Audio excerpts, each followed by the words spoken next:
I pledge allegiance to the flag of the United States of America and to the republic for which it stands, one nation, under God, indivisible, with liberty and justice for all.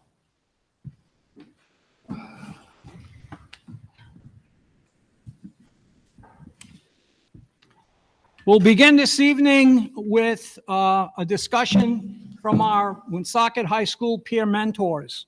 Do you want to introduce them, Dr. McGee? Sure. I'm going to first, Mr. Chairman, I'm going to introduce, I think we have Mrs. Barboza, Assistant Principal from the Career Center. I'm going to introduce her first, and I'm going to hand it off to Karen to introduce us to the staff members that we have here, as well as the students. Okay, great. Thank you. So yes, hi, I'm Mrs. Barbosa. I've been at the high school for some time now and have been able to see the peer mentor program grow since its inception over we're almost at a decade now. Are we almost at a decade now? Oh, yes. Yes. But it took a hit when COVID came. And so we've had to revamp and we've seen a resurgence in student interest. So with me tonight is Miss Bacon and Miss Deborah Bacon and Miss Christina Dett, who have really been foundational in moving this program forward. They've been with us from the early days and have really championed this work. And we also have our peer mentors, some of our peer mentors here tonight. This is just a fraction of our peer mentors. We have over 80 students who expressed interest, applied, and committed to being a peer mentor this year. So our peer mentors are sophomores through juniors. Their primary role right now is to help ninth graders have a successful transition into high school. They go to their advisories once a week. They are present in the school as far as helping students navigate the building. They're also called on in special circumstances to provide additional support to students when they might need it. This year's a new feature is that we're really committing to the training of our peer mentors.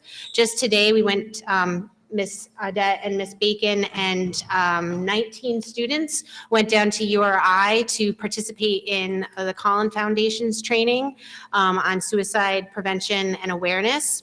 And they participated with students across the state on understanding the ins and outs of what's involved with that and how to bring an awareness campaign back to our high school. We've also been working with Mentor RI. We are looking to work with Sojourner House and eventually the Institute of Nonviolence.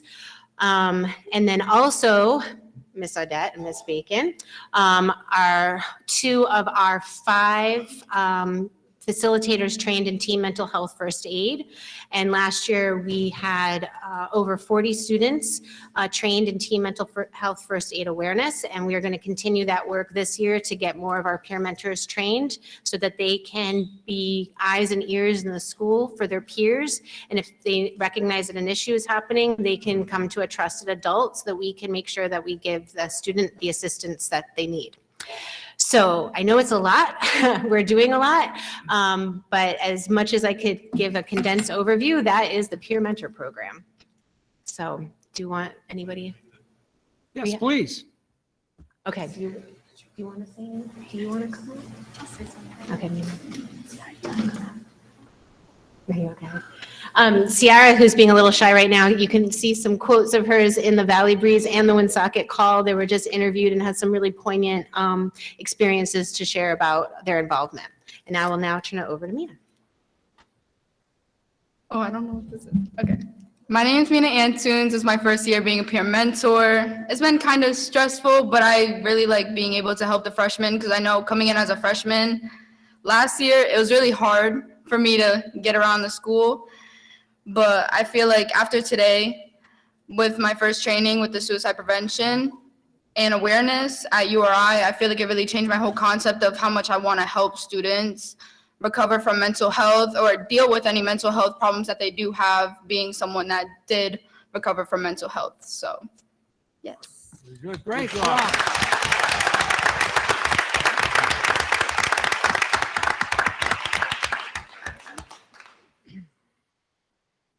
So yeah, so this is our group. I'm very optimistic that you're going to see more of them, and just basically going to be like the future leaders not only in the school, but in our community. So we're really glad to have the support of the school committee and the education department. So thank you.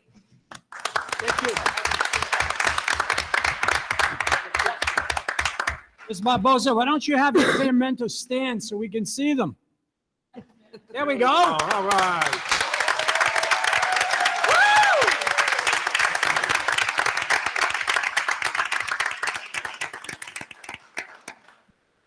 This is the third time that we, in the presence of your peer mentors.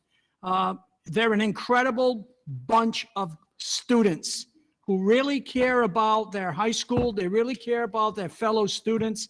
And it's incredible that you're really working hard to make Woonsocket High a much better place for everyone. So again, congratulations on all the work you do. Good job.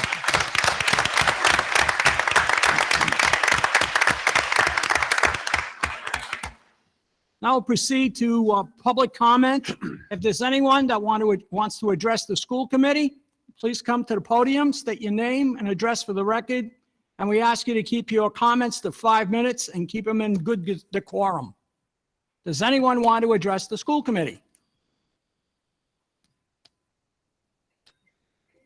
Other than that phone call. Hearing none, we'll go into recognitions and announcements. Dr. McGee. Thank you, Mr. Chairman. I'm going to echo the words that you just spoke about our amazing peer mentors. As you stated, or as Karen stated, recently there were two wonderful articles, one in the Valley Breeze and one in the Woonsocket Call, about the amazing peer mentor program we have at Woonsocket High School.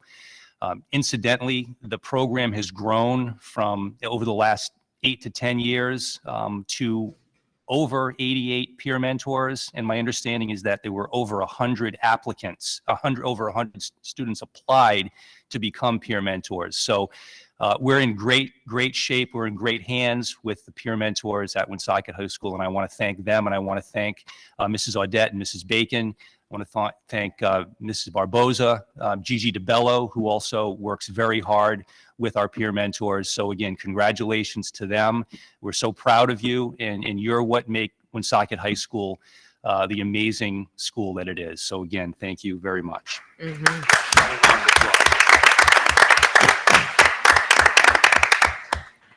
Next, I want to recognize the American Legion Post 85 here in Woonsocket.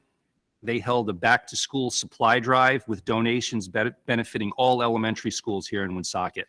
Altogether, the members collected hundreds of backpacks and school supplies on behalf of the students and staff of the Woonsocket Education Department. We thank them for this generous donation. Their contribution helps to ensure that our students are equipped with the tools needed to be successful in the classroom. And the next agenda item I have under my recognitions and announcements is, I was just telling Chairman Bourget here a moment ago, this is the best school committee meeting of the year, because this is an opportunity for us to recognize the stellar and outstanding employees of the year here in Woonsocket. So this is no different than any year. I'm going to come around my podium here, and I would welcome the school committee to join me, and we're going to recognize these wonderful employees here in Woonsocket. So if you want to join me out in front, that would be great.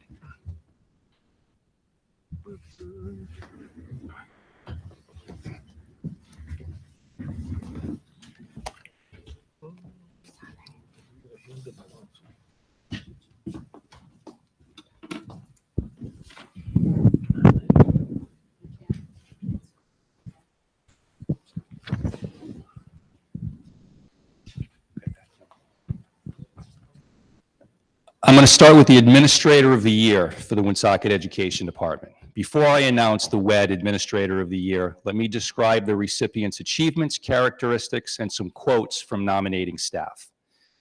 Quote, last year this individual donated over 50 toys to our toy drive and always gets plants, provides plants for the office at the McPhee Administration Building and also throughout the district. He's always the first one to say good morning when he walks by you in the office.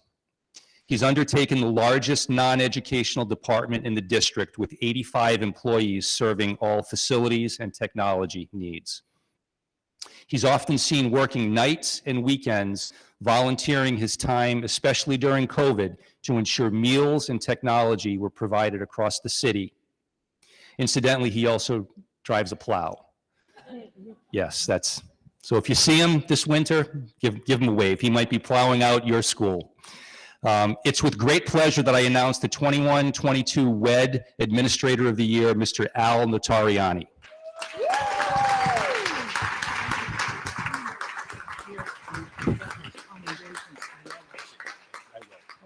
Al unfortunately could not be here this evening. I think this is the first school committee meeting he's missed during his tenure. So I will be sure to provide Al with his award when I see him tomorrow. Mr. Phillips, would you come up to the stage as well? When we hand out the awards for the next group, I know you have some awards that you'd like to present as well. Yeah, well, you can come up here with us, though. The next award is the Educator of the Year Award. Before I announce the Woonsocket Education Department Educator of the Year, let me describe the recipient's achievements, characteristics, and quotes from nominating staff. This person is someone who makes you feel welcome at all times, comes to work each and every day with a smile on her face, and is ready for whatever the day brings. I'm sure that when she became a school nurse teacher, she never imagined she would be facing a pandemic. Most of her day would be spent easing the fears of not only students, but staff and families. Her calm demeanor provided exactly what we all needed during the stress of the pandemic.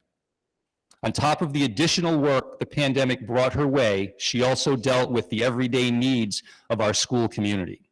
Children still had other illnesses, still scraped their knees, still had asthma needs, but all of these things were always done with care, love, and compassion. She's always going above and beyond each and every day for all of us at Savoy and for the district. The passion she has for her work, the love she shows to people each and every day doesn't go unnoticed. It's with great pleasure that I announce the 21-22 Woonsocket Education Department Educator of the Year, Mrs. Renee DeCenzo.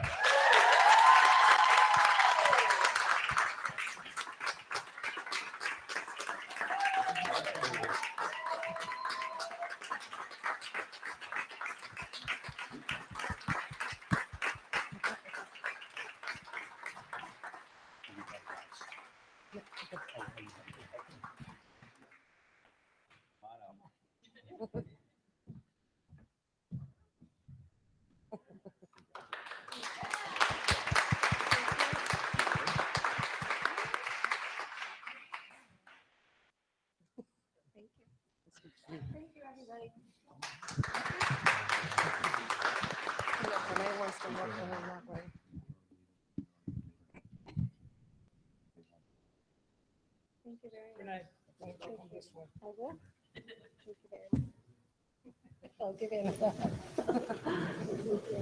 Don't drop the Thank you. Don't bite the Congratulations. Chairman. Member of the Health and Wellness Subcommittee.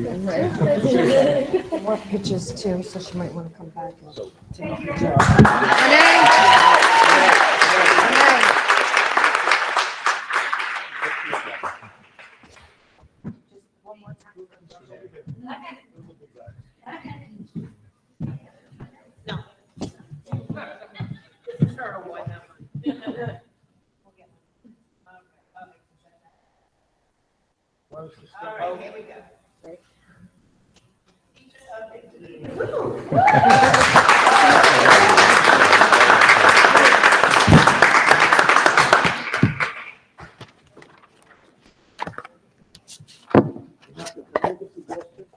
Mr. Phillips should announce what he's doing. Well, you can announce what. Sure. Nobody Why know don't what you're doing. why don't you announce what you're handing out here? All right, I guess they're putting me on the spot. I don't like to be on the spot most of the time. As another position that I have in the city here, I'm one of the 3 state reps that represent this city down at the State House. And what I am passing out today is citations from the Speaker of the House the majority leader, and the minority leader, and the 3 state reps from our city here, congratulating each of the employees of the year so that they know that even people down in Providence are appreciative of what they all do. So if you see me handing them out, it's because at the State House really do appreciate everything that these employees do every day of the week.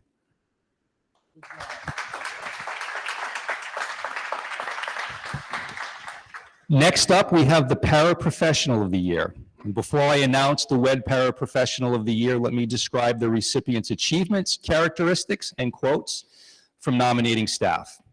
This person has been a paraprofessional for the Woonsocket Education Department for 27 years. She is the utmost professional who is reliable, responsible, and a role model for the students in the classroom. She helps to create and foster a safe, supportive, and enriching learning environment for each student. She's kind, caring, and compassionate. As a classroom teacher who has worked with her every day for the past 8 years, I can say that I'm incredibly blessed and fortunate to have her as part of my team in the classroom.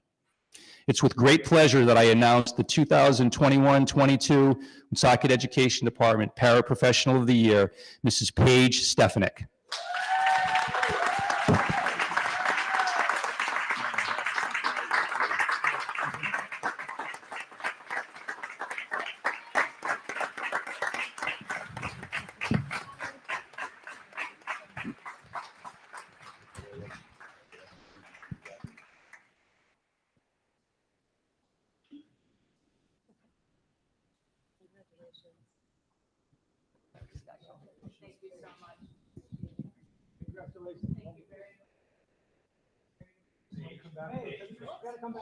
Your husband wants a picture.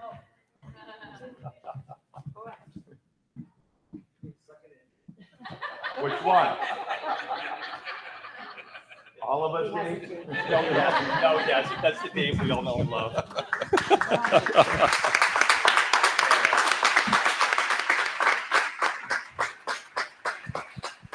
Next, the Secretary of the Year Award.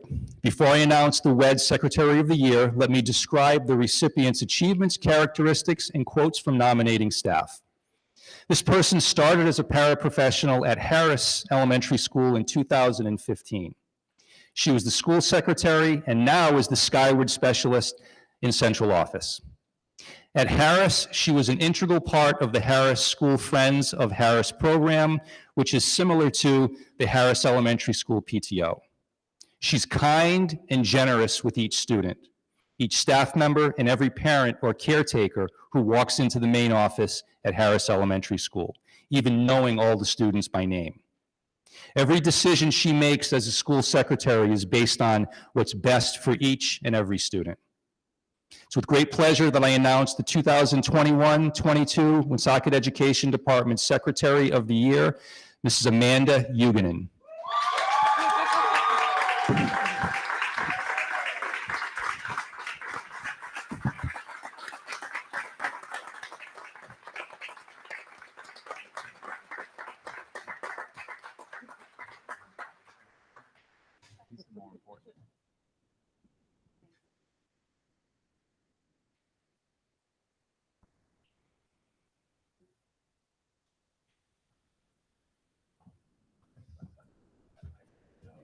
Be efficient now, huh?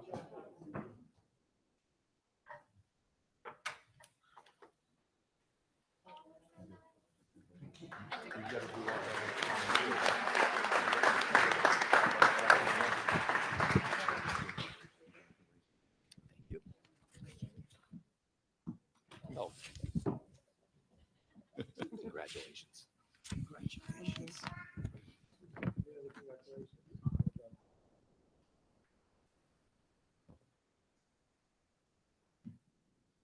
The next award is for the Custodial Maintenance Employee of the Year.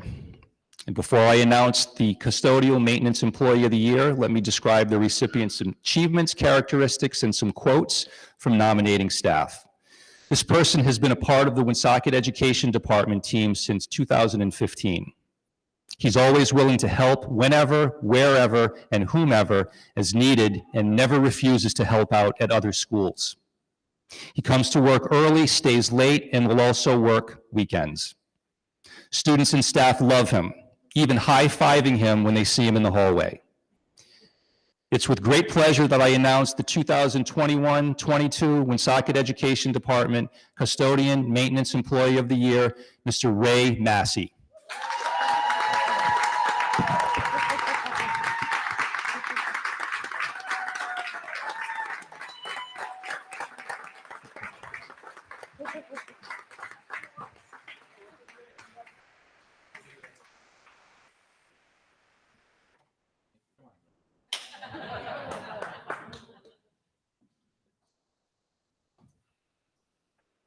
You can get closer. Come on over. Come on in. Water's fine.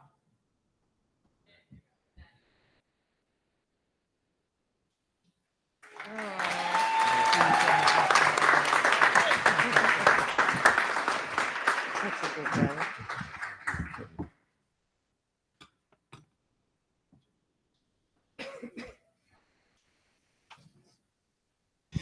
The next award is the Support Staff of the Year Award. And before I announce the Support Staff Person of the Year, let me describe the recipient's achievements, characteristics, and quotes from nominating staff. This person has been employed with the Woonsocket Education Department since 2018 and is a valued member of the Technology Department.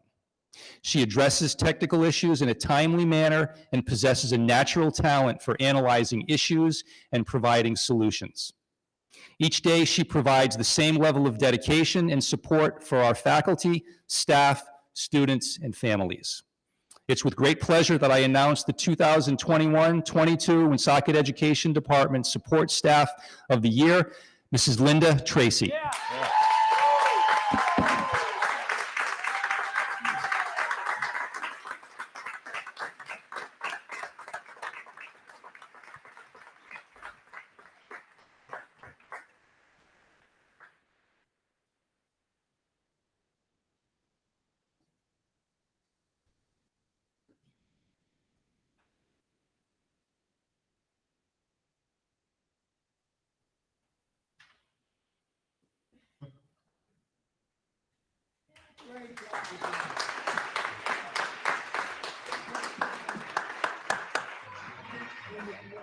Good job.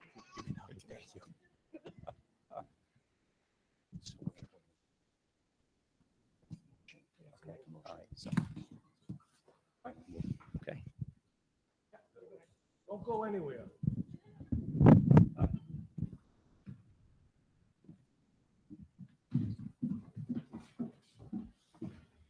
I'm not going anywhere. No, they walk out.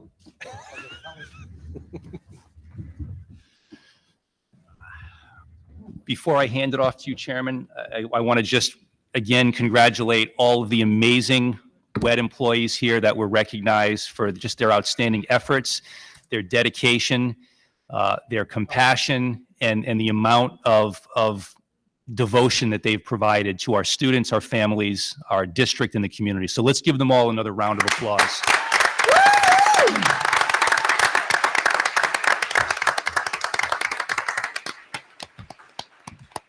After I'm not going to steal your thunder, but after we You can take a take some short, thunder, Dr. after we have a short recess, if each person could come up to the stage, I'd like to take a photo of everyone together. That would be great. And Mr. Chairman, with that concludes my recognitions and announcements. Thank you, Dr. McGee. I'll make a motion to receive and place on file the recognitions and announcements. We have a second. Second. Second by Mrs. Costa. All in favor, signify by saying aye. Aye. As Dr. McGee said, it's time for us to enjoy the delicacies prepared by Chef Paul and his incredible culinary students. So I'll make a motion to take a 10-minute recess at 7:25 p.m. Do we have a second? Second. Second by Vice Chair Burke and Mrs. Costa. All in favor, signify by saying aye. Aye. We're in recess. We're in recess. Lynn, would you like me to get you something? No, thank you. No?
All right, this will be the only time I'm ever on a stage like this.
Now that we enjoyed our feast, we'll continue with our meeting.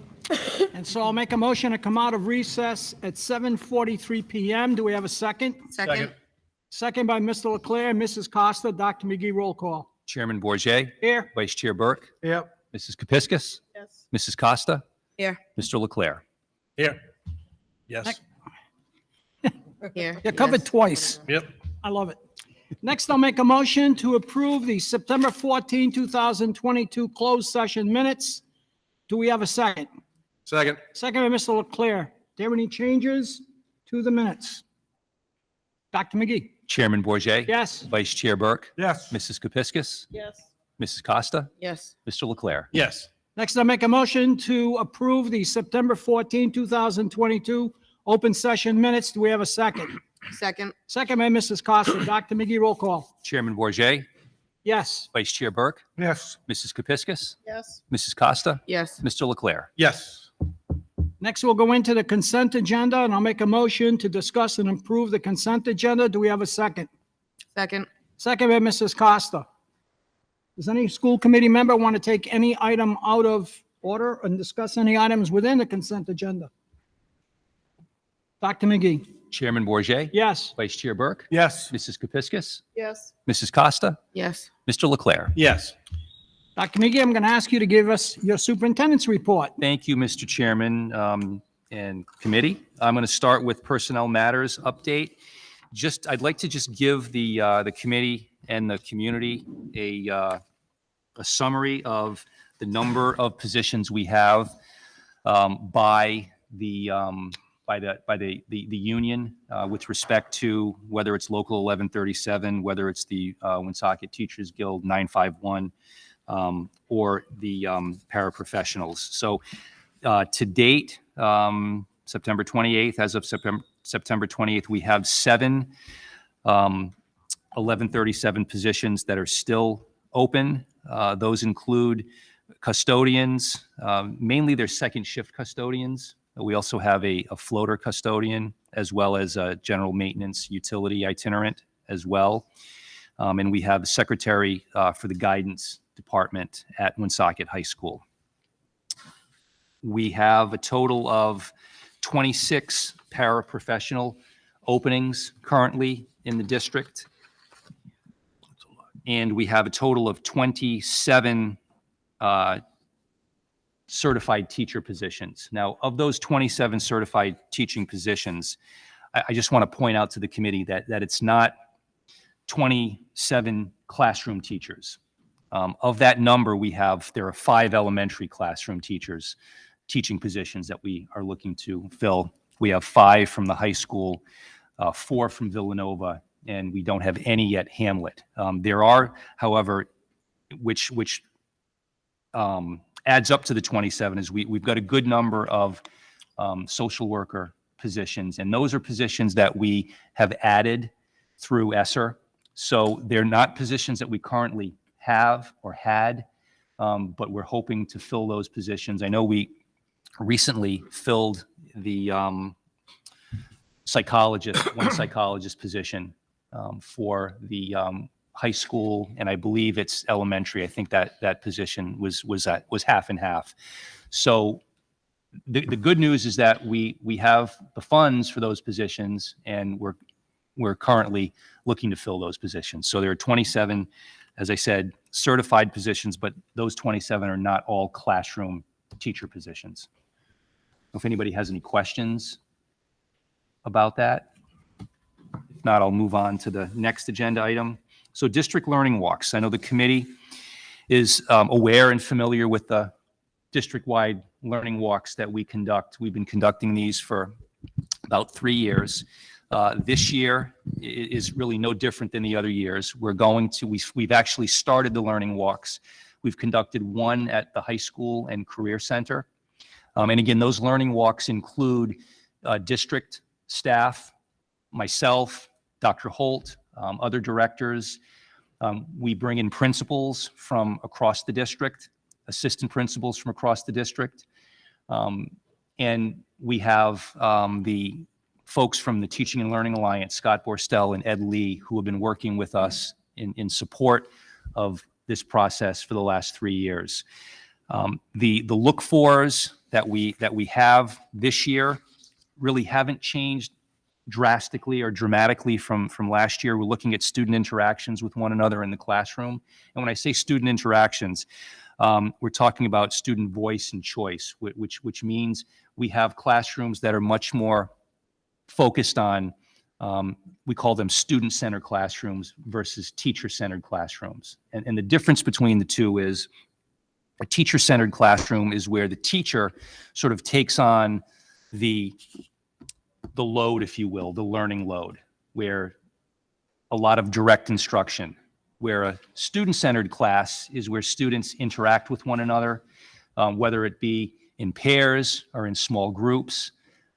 So there's a difference between the two. That's one of the look-fors that we are focusing on this year. The second is quality of questions. We want to make sure that our teachers and staff are asking higher order questions, not just questions that would look to demonstrate a student's recall, but, looking for students to analyze, to predict, to evaluate.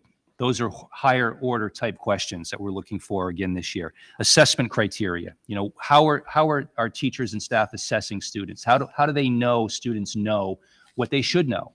We use that through a variety of means, such as we have rubrics, we have things called criteria charts. So there are a variety of those types of assessments that we are looking for when we go into the classrooms. And the fourth is the 3 questions that we have in the district that we've established. Dr. Holt has done a great job working with the administration and teachers and staff and our instructional coaches around the WED 3 questions. So those come down to, what are you learning? Why are you learning it? How do you demonstrate that you understand what you have learned? And then the 3 questions plus 1 is we ask students to retrieve background knowledge that they've learned in the past to support them in what they're learning moving forward. So we're really excited about this work as we continue. We are looking this year to include teachers voluntarily at our schools to join us on specific walks throughout the course of the year. So we'll be conducting district-wide walks. As I said, we've started the high school and career center. We have all of them scheduled for the remainder of the year. And we're going to be including some teacher walks as well. Dr. Holt, myself, Mrs. DeRiso, Mrs. Morell, and Ms. Aguia also conduct our Thursday principal walks, which is similar to the process that we use with the formal learning walk. But these are ones that we do internally on Thursdays, where we'll spend, up to 3 hours at a school going around with the principal, looking for the look-fors. And it's a process of growth, really. We're supporting our administrators, and we're also supporting our teachers and staff as well. So I'm very, very thrilled and pleased to let the committee know that we're continuing that this year. And it's all about teaching and learning and leading. So I don't know if anyone has any questions with respect to the district learning walks. Just one, Dr. McGee. How often do you do the learning walk at any particular school? Is it once a year, twice a year?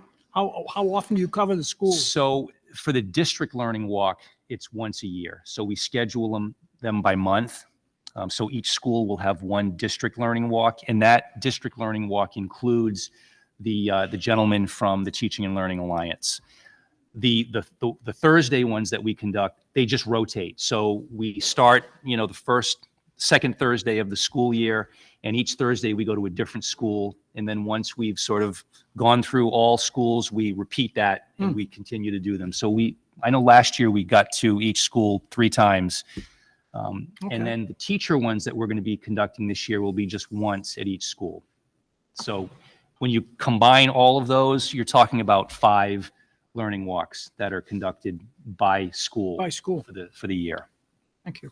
You're welcome. The third agenda item under my report is the high school English language arts and math curricula. So the committee is aware, and we had a curriculum subcommittee meeting yesterday in which Dr. Holt and others from the district talked a little bit about some of the curriculum initiatives and new programs and curricula that we have created. So at the high school and the middle school, our goal was to establish a consistent curriculum. So if you also recall, the Department of Education has issued directives to districts if they don't already have what's called a green-lit curriculum or a homegrown curriculum. When I say homegrown curriculum, it means that the district has created that curriculum. So districts that have a homegrown curriculum can continue to use that curriculum. However, the caveat is that 75% of the students have to be proficient in that particular core subject. And that's not the case here, and it's not the case anywhere in the state. So there are greenlit curricula that Dr. Holt and members of the ELA department and math department at both the middle school and high school piloted last year, and this is the first year of their full implementation. So the programs, the curricula that we have chosen that we're implementing this year, the math one is HMH. It's Houghton, Mifflin, Harcourt, and that is in grades 6 through 12. When you get to the high school, that curriculum is in Algebra 1, Geometry, and Algebra 2, because those are the courses that are required for graduation. At the middle school, it's Intro to Math, Intro Math, grades 6 through 8. There, for the ELA program, we have a program called, where is it? Why am I coming up with a blank here? Dr. Holt, could you It's help? Study Sync. Study Sync. Yes, There we it go. was Good there. job. Thank you. As I soon as you saved went to go myself. say it. Study Sync. So Study Sync is a curriculum that we actually had implemented at the middle school in grades 6 through 8 a few years ago. We decided to stay with it, and the high school made the decision to utilize that program in grades 9 through 12, and we like the fact that they did because now you have consistency in grades 6 through 12. So, and there are criteria which makes a curriculum green-lit.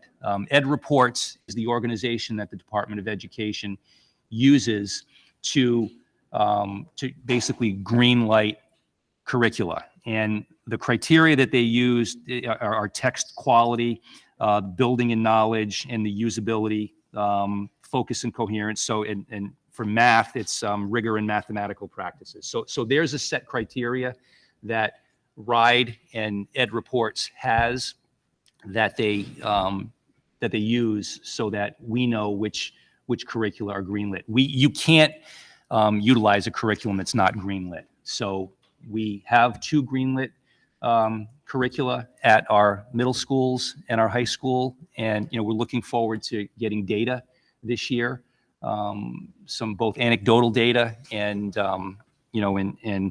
and quantitative data as we move forward in the school year. So I don't know if anybody has any questions about the curriculum. Dr. McGee. Yes. Mr. Chairman, Sure. sorry, Dr. McGee. No, No, I'm sure. just thinking as you're explaining the curriculum, I was just wondering, what happened to Eureka? Which was a big deal last several years. Yes, we still have Eureka. Eureka is a green-lit curriculum for elementary, K through 5. Eureka is not green-lit for 8th grade. It is for 6 and 7, but not 8. So as we were looking for curriculum that is green-lit for our math department in the high school, we were starting to look and see how we could bring continuity and look at 6 through 12. But Eureka is green-lit for elementary, and we still are using Eureka math in our elementary schools.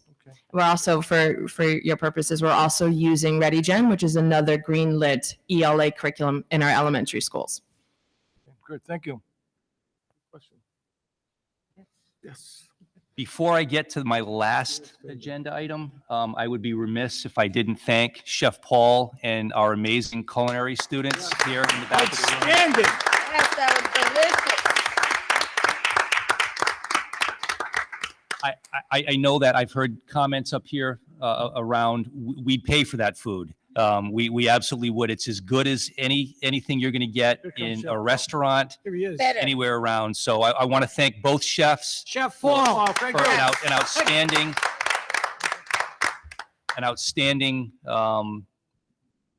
outstanding dishes this evening. So thank you very much.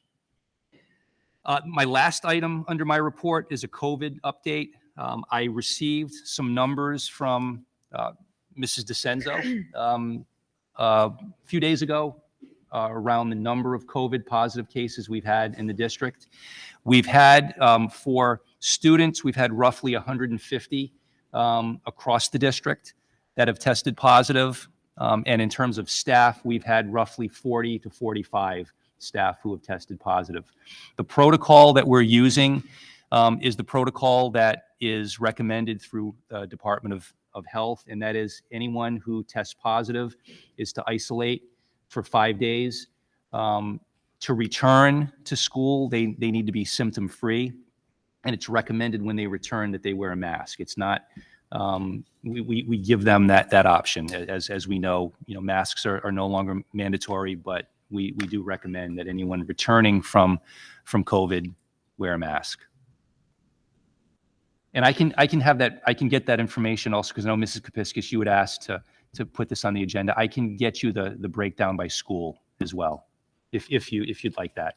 I just wanted people to be aware that, because people seem to think it's over. Mhm. I just wanted to make sure that people were aware it's not over in the district. We still have students testing positive, and we still have staff testing positive. I just wanted to make sure people were aware of that. You're right. It's not over. It certainly is much better, but it's not over. We're still getting, staff and students who are testing positive. And unfortunately, as long as we still have that, it's still going to be impacting education. Yes. Also, one of the things that we've done is we've purchased a lot of home testing kits. So anytime a student goes home because they may have symptoms, the nurse is offering that kit to the parent when the student goes, in case they aren't able to access a kit themselves. So we've purchased many of those, and we're going to be purchasing more with our the RIDO grant that is going to continue to provide us with mitigating strategies around COVID. And with that, if anybody else has any questions, I'd be happy to answer them. Dr. McGee, have we addressed science? I know we talked about Eureka tonight. Mhm. We talked about DLA program, Yeah. and we've talked about math. What about science? Is there anything new that's? So yeah, I can start it and then defer to Dr. Holt. I mean, in fact, we just had a conversation about science today. And in fact, I'm going to defer to Dr. Holt. Why don't I just skip the middleman here? Thank you, Dr. McGee. So great question about science. It actually is in the legislation slated for 2025 that a green-lit science curriculum is implemented in the schools. The caveat with that is right now there are no green-lit curriculum that are available to schools to use K-12. There's only one green-lit curriculum for the middle schools. It is Amplify Science. It's the only one that has gone through and has been greenlit by Ed Reports. There are no approved science curriculum on RIDE's site. So right now, we've made the decision to slow down and wait until RIDE has caught up. And Ed Reports has been able to get through some of their vetting of the new science curriculum. Also with that, there has been requests from the curriculum directors asking RIDE if they can put a request to the legislators for a waiver, but apparently the legislators believe 2 years is a long time, where in education, 2 years seems to go by very quickly, and in adopting a curriculum takes about 2 years. So we're waiting for RIDE and legislation to come together to determine whether or not they'll approve the waiver. But as of right now, there is nothing for us to review and select that would cover us K-12. So what are we doing to teach science? Right now, we're still using our current science curriculum, K-12, which is STEM scopes. We've been using STEM scopes, I think, for maybe 15, it feels like it's been a long time, at least 10 years. We've been using that curriculum. Anyone else have any comments, questions for Dr. McGee? I just Mrs. wanted, Costa? I just wanted to say, to just kind of piggyback off the COVID thing, for those that are not eligible also to get the kits, you can go right online, like USPS.gov, and they give you four for each household. Just Thank to you for order that. them. I'll make a motion to receive and place on file the superintendent's report. Do we have a second? Second. Second by Vice Chair Burke and Mrs. Costa. All in favor signify by saying aye. Aye. Aye. Next, we'll go into the subcommittee reports. We'll begin with curriculum. Mrs. Kepiscus, please.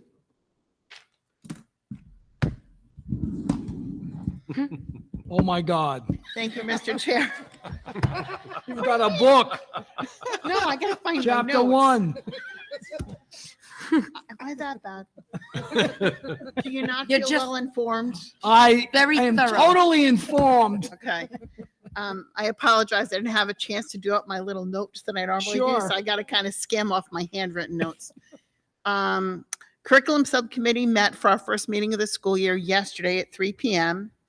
After approving minutes, we received a presentation on the ISTE or ITSE, I don't remember which, ISTE Summer Conference, which was held in New Orleans. 5 of our staff members attended along with Flat Pat.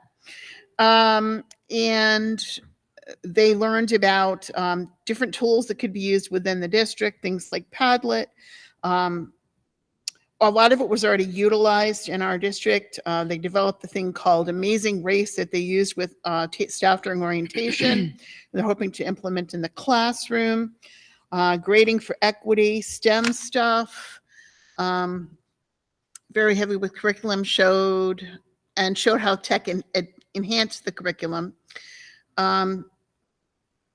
It's important to note that the focus was using tech, but tech is not the curriculum. It was a very large presentation. Then they went over the Amazing Race game that they played with staff during orientation. It was being done across the district. It was fun, but it was a learning avenue geared towards K-12 initiatives, but some were fun, they promised us. They talked about mapping district priorities and how that was utilized within the Amazing Race. Incorporated WED competencies for success and expectations were taken from the old portfolios, extended across all grade levels. We had a presentation on the new Educator, Teacher, and Learning webpage, which is only accessible to staff, not the public. It's on the school's website. Includes the district priorities and resources for teachers.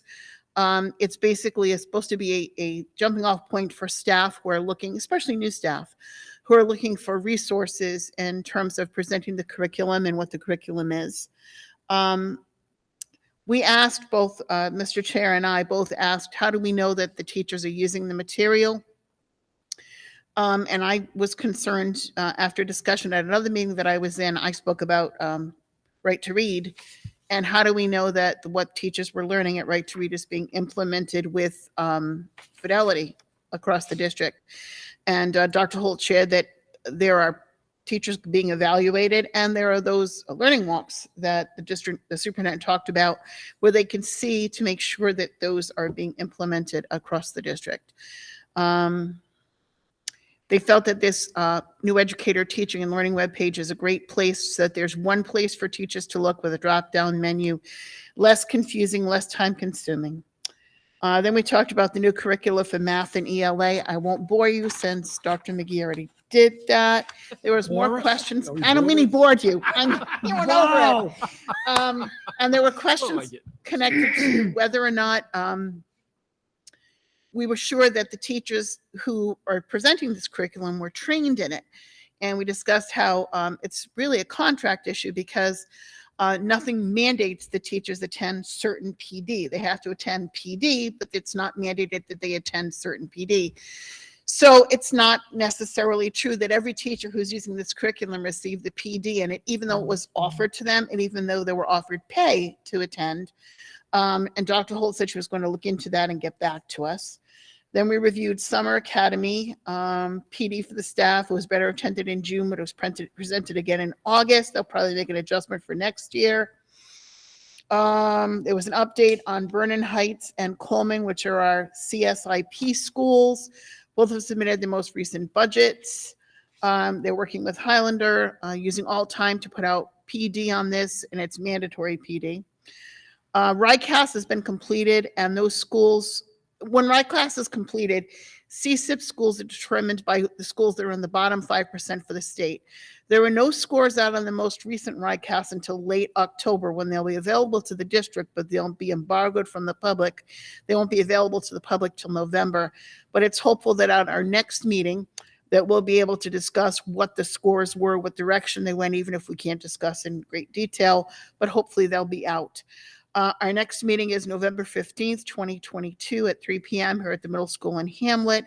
The meeting adjourned at 4:12, and I'm sorry if that was disjointed because I didn't do my notes, but the meeting was yesterday. I didn't have time. Thank you. Good job, Mrs. Kepiscus. Thank you. I'm glad there's no chapter 2. Great job. Any questions, comments for Mrs. Kepiscus? Then I'll make a motion to receive and place on file the curriculum update. Is there a second? Second. Second by Mr. Leclerc. All in favor signify by saying aye. Aye. Next, we'll go into the Health and Wellness Subcommittee update. Vice Chair Burke, Mrs. Costa. Chapter 2. Well said. The Health and Wellness Subcommittee held its first meeting of this school year on September 19th, 2022 at 4:05, and welcome back the many members of the committee. Ashley Plant, the district's director of Sodexo, discussed the successful summer nutritional programs feeding the students during the summer classes and activities at the schools. Also, she reported on the 3 site locations used this summer for lunch throughout the city. Since the federal free lunch program due to COVID has ended, Ms. Plant is now encouraging parents, and not just Ms. Plant, but everybody, is now encouraging parents to fill out the applications for the free and reduced lunch program. Dr. McGee recently posted on his community newsletter a link to the School Meals Outreach Toolkit presented by the Rhode Island Healthy Schools Coalition to help fill out the application. Ms. Plant was also excited to announce that September 20th, which was the day after the meeting, would be a special all Rhode Island Day during the lunch periods in using all food sources from within the state. Since we talked about the summer program of academics and social emotional activities, Kathy Cavallo from the Citizen Parthia campus and Nichelle Cannell from Globe shared with the committee the many activities occurring at their respective schools. They both mentioned the excitement and creativity seen in the students working with our teachers and our partners of CCF and Kids Club. Ms. Karen Weatherall of the Rhode Island Healthy Schools Coalition announced its annual breakfast for school wellness leaders will be October 6th at the Crown Plaza. Several Woonsocket teachers, directors, and school committee members will attend. Gigi DeBello, our Project Aware Director, is on the agenda for the day and will make a presentation on Woonsocket's Student Peer Mentor Group, which we met tonight, and also the Teen Mental Health Program. Ms. Weatherall also made the committee aware of the School Meals Outreach Toolkit already mentioned above, and also the Youth Ambassador Program and the Girls on the Run Program. Several of our Woonsocket elementary schools already involved with the Girls on the Run program joined other Rhode Island schools last spring at a special event of the program. Joanna Raymond of the URI SNAP Ed program announced that this year the 5th grade at Globe School will be involved in the Students Take Charge recipe contest to promote fresh fruit and vegetables. Last year, the program was a great success at the Harris School. Cheryl DeCoste from the Woonsocket Prevention Coalition shared with the committee the coalition's Above the Influence program to address alcohol and drug abuse among teens.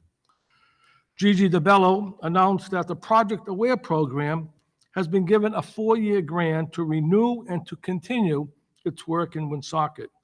Ms. DeBello shared with the committee the work of the Student Peer Mentor Program and the Teen Mental Health Programs.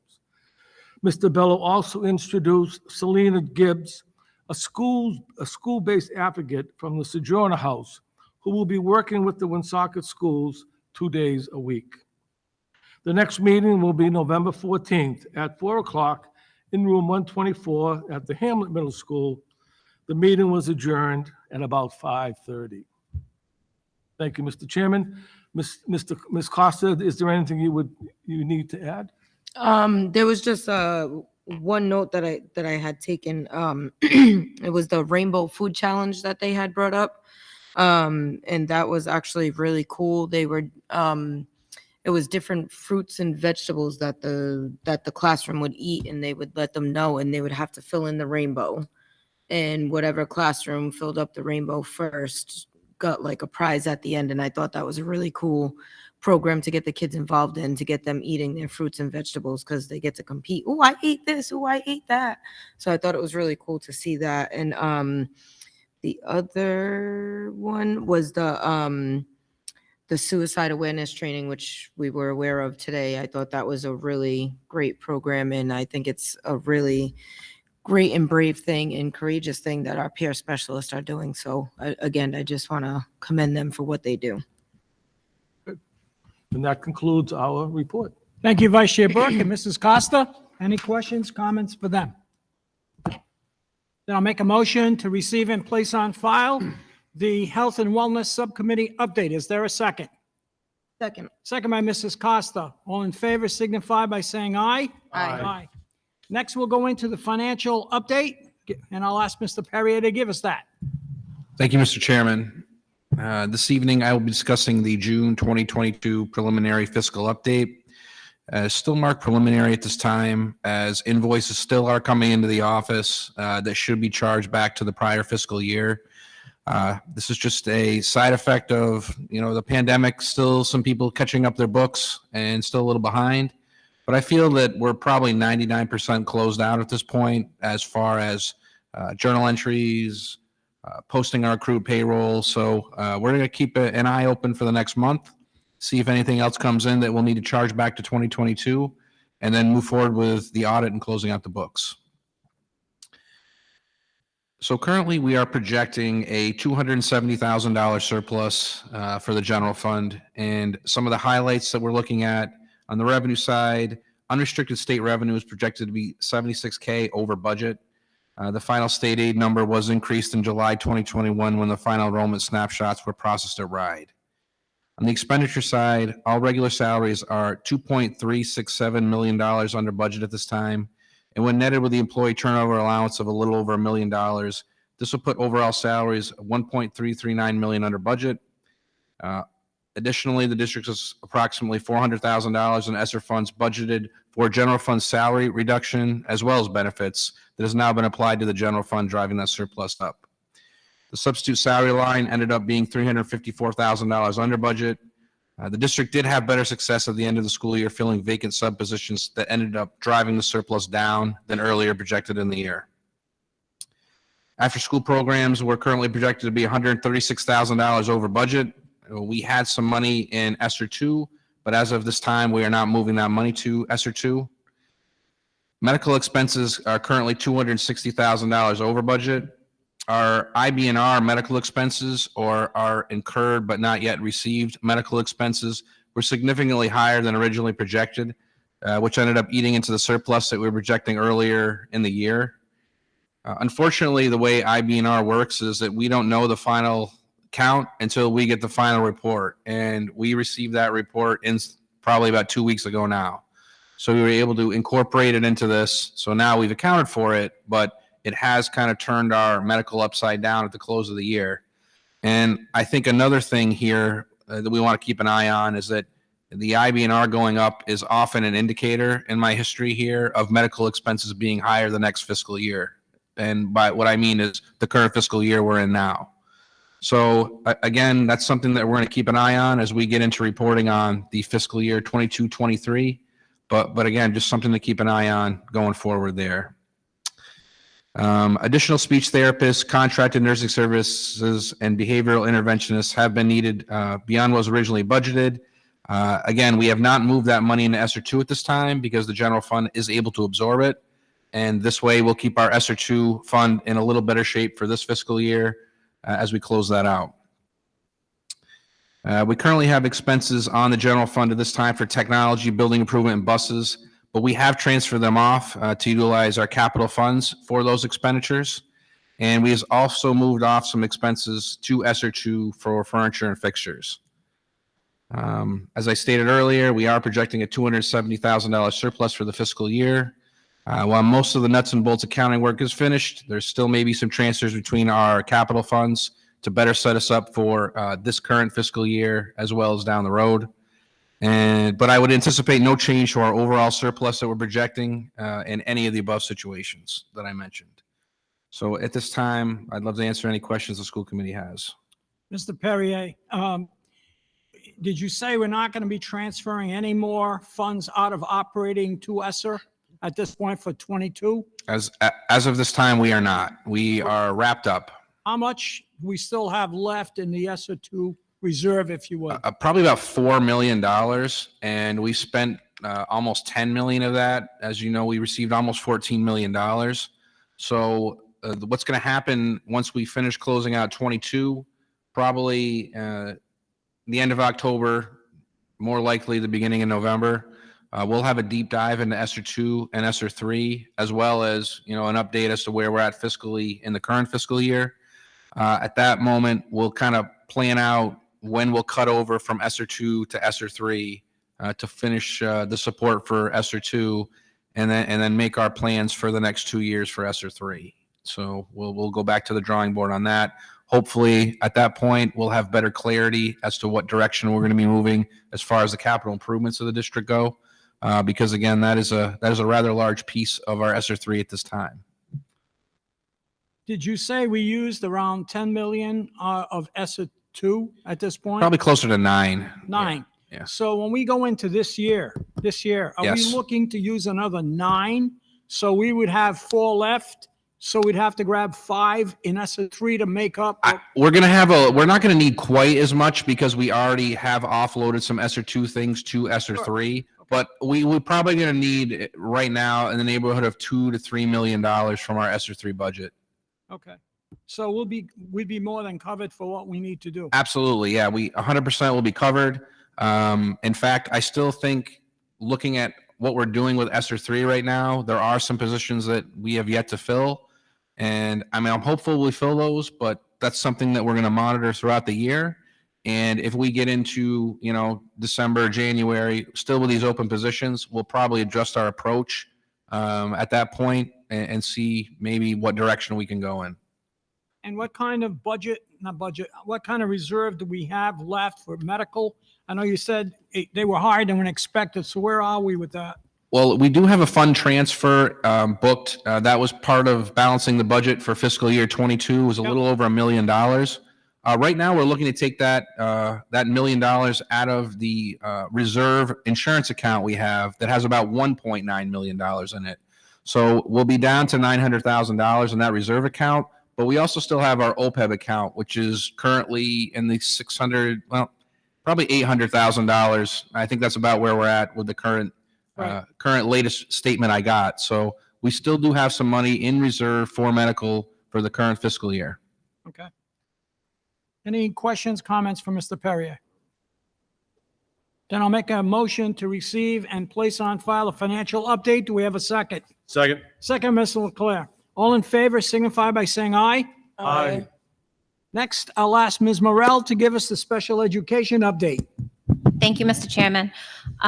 In front of you, actually, before I get to the numbers, so over the past couple months from August until actually this week, items from the ARP funds that we had gotten, items started coming in. We were able to get sensory items for many of our self-contained classrooms, as well as our general ed classrooms to help with our special education students throughout the district. We've been helping with flexible seating and modified furniture and activities for all the pre-K through 8th graders. We are still working with the high school to make sure that the list that I had received last year when we thought we were getting the funds right away, the funds only got released over the summer. So I'm having the teachers reevaluate their list, so that way it's for the upcoming students that they have in front of them right now. So I should have that list hopefully within the next week, so I can order the funds for the high school. But for the most part, all the speech pathologists and OTs throughout the district have given me their list of items for students, and we've been purchasing those. And we still have some money on reserve for when things come up throughout the school year. We're able to purchase those as well. So we didn't spend all the money right away. We did spend a good chunk of it to support the students in the classroom right now, but we still have some on reserve to purchase items as we go. Also, we opened the 2 new preschool classrooms. Right now, we have 2 full-day itinerant classrooms for 4-year-olds. One of those classrooms is a dual language classroom. We have 2 half-day itinerant classrooms for 3 and 4-year-olds. That's a total of 4 classrooms, 2 a.m. and 2 p.m. And we have 1 half-day self-contained classroom for also 3 and 4-year-olds. It's 1 classroom in the morning, an a.m. and a p.m. classroom. So far, the classrooms are in full swing and things are going great, knock on wood. This isn't wood. But so far, things are going well with that. Below that are the special education enrollment numbers. These numbers are as of the snapshot of September 20th, 2022. The data points below are tracked in the Skyward system, and they get reported to RIDE. Right now, we have a total of 1,330 students receiving special education services within our schools from pre-K to 12. This represents 24.13% of the total enrollment population of 5,511 students. This is slightly lower than June, but that makes sense because we have a lot of students that have graduated. We have a lot of new kindergartners that are moving in, and we have a lot of students that are turning 3 that will qualify for services and RTI and things like that. We do have a lot of kindergartners that did not participate in the child find with the child outreach screenings. So we're starting to screen some of those students now and start the services if needed in the special education process with those parents. In June, we were at 28.14%, and we had 1,522 IEPs from pre-K to 12. So right now, we have a total, like I said earlier, of 1,330 IEPs at 24.13%. Any questions? Are all the IEPs current at this point? Have you are all the students evaluated so that you know those percentages are right on? So it's a very fluid number. Sure. Because we have students right now that are in the process of testing, and either they're going to obtain a new IEP, an initial IEP, or we have students in the process of 3-year reevaluations that after the reevaluations, they may not qualify any longer. So that number is a very fluid number. So at any point in time, if you take a snapshot in 2 weeks, that number could have gone up by 10 or down by 10 because of students also moving into the district and moving out of the district. You mentioned you had reserves, Mr. Perrier. Is that tied to the operations? And do you have sufficient funds to do what you need to do? Yeah, at this current time, she's really just begun, the special ed department's really just begun to spend into their ARP funding. There's plenty more there available right now. So anything that would come up during the year, we'll be ready to take care of. Okay. And most of the funds were out of the ARP. We haven't really touched upon some of the funds through the IDEA grant that we set aside for classroom supports and materials and things like that. So Great. That's good to hear. Any comments for our director, Mrs. Kepiscus? I just have one question. Is it possible in the next report to give us some update as to whether or not we're tracking towards that magic 1% for alternate assessment, or if we're going to be over the 1%? I want to say last year we were over the 1%, but we had come down. Okay. But I'll get those numbers for you. If you could just include it in the next report, that'd be great. Absolutely. Excellent. Thank you. Thank you. Mrs. Kepiscus, could you tell us about the 1%? What are you talking about so everyone will hear? In special education, one of the indicators when you're evaluated by the U.S. Department of Education requires that the number of students that are on alternate assessment be 1% or less. Rhode Island has not met that 1% requirement as long as I've sat on the RISEAC, and this is my 10th year, I think. So nobody does it, but I just like to track where we are in terms of that, because the state does take a hit on it to the extent that we exceed the 1%. But we've always been one of the districts that have tracked well above the 1%. We request waivers from U.S. Department of Education every year, and they indicated last year they weren't going to grant any more waivers. I don't know whether that's going to stand true. So last year, they didn't have us calculate, they calculated the numbers, but we didn't have to write reports or do the waivers or anything. They granted us last year of not having to do that. So I can reach out to Heather Heineke at RIDE and get the updated numbers of exactly where we stand right now. Excellent, thank you. Ms. Morel, Mrs. Kepiscus, if we're looking at percent, we were talking about 24 to 28%. So again, how do you calculate the 1%? What do you do? I think it's 1% of general population. Or is it 1% of kids with IEPs? I'm not really sure. I believe it's the 1% of the students with IEPs. Okay. So those are the students that are not taking RICAS. They would take the alternate assessment. So we do have a large number of students on IEPs, and we do have a large number of students that do take the alternate assessment.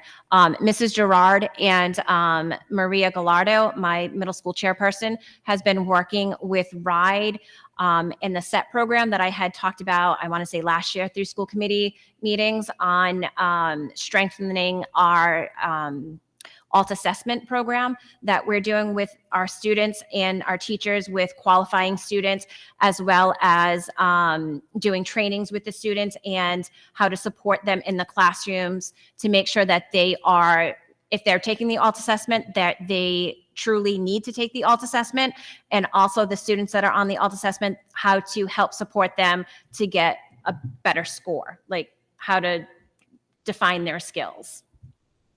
I'm sorry, I'm a little slow. I don't see how you're calculating the one. Is it number of IEPs divided by whatever?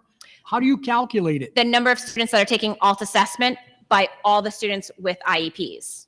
Gotcha. Okay. And may I get on my soapbox for 1 minute? Please. A lot of people have issues, including me, including the entire RISEAC, with the 1% limit on alternate assessments, because what are you supposed to do if you're over those limits? Supposed to tell the children who need an alternate assessment cannot sit for the RICAS? Too bad, we have to be below 1%. Or will we potentially take a hit as a state? I don't really care if the state takes a hit. If our children need to take an alternate assessment and not sit for the RICAS, below the 1%. It's just a ridiculous standard, in my opinion. And it doesn't make any sense, because what's happening is the districts that are trying to meet the 1% are shoving their kids out of alternate assessment and making them sit for the RICAS. So all you're doing is negatively impacting your RICAS scores, because those students can't competently test on the RICAS. So we're creating fake numbers, in my opinion, with these requirements, but they're still the requirements. So what's the hit you take?